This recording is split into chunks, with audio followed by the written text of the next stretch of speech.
Okay, so as a relationship coach who specializes in narcissism, I really needed to talk about this guy from Love is Blind season 6.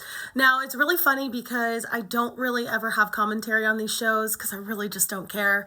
But when I was watching this season, I was like, "Oh my gosh, the people in my world, in my community, women just need to know what a signs of a narcissist is in the beginning so that way they don't fall for the bullshit." So what I found to be so interesting about this guy is that he was super quiet. He was just kind of like under the radar. And it was interesting because at first, just like the other girls, I totally fell for it too. I was like, "Oh, he's so nice. He's just like, the quiet, silent type." I appreciated the fact that he just didn't want to be like engaged in a lot of the, maybe, what do you call it? Gossip or something of the pods, right?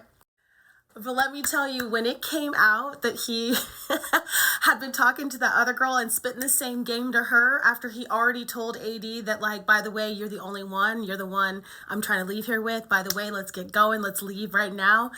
It started clicking for me, This dude was love bombing the shoot. Love bombing the shit out of her and telling her exactly what she wanted to hear. So I just thought it was really fascinating. So I just want you guys to know that this is how it works. What were some huge red flags about him were the fact that he was like really quickly trying to get her to leave, to end the experiment and get off the show. I thought that was really fascinating. And I was like, interesting that he just keeps trying to get her to leave with him, right? And then another thing that was really interesting was that he didn't make any friends in the pod. Now, certain narcissists, because especially when they're afraid that they will be made to look a certain way, they may just remove themselves from things in general. And so it was interesting that the version of him in the room with the dudes, with the guys, was completely different than who he was showing up in the pods once he basically identified women who would be open to his bullshit. Now, this is nothing against like AD or Amber.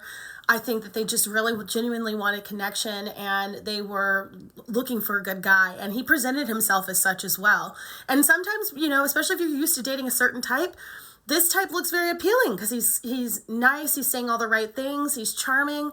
And he has he in my world, it looks like he was faking empathy. I'm not going to lie.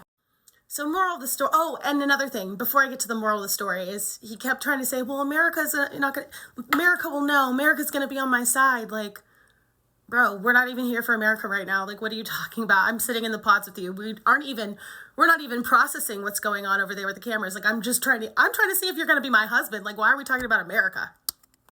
So these were just a few red flags, really red flags. So just really focused on the outer appearance, not really focused on outer appearance, not focused on building actual connections with the other guys, trying to get the girl to leave, and then love bombing.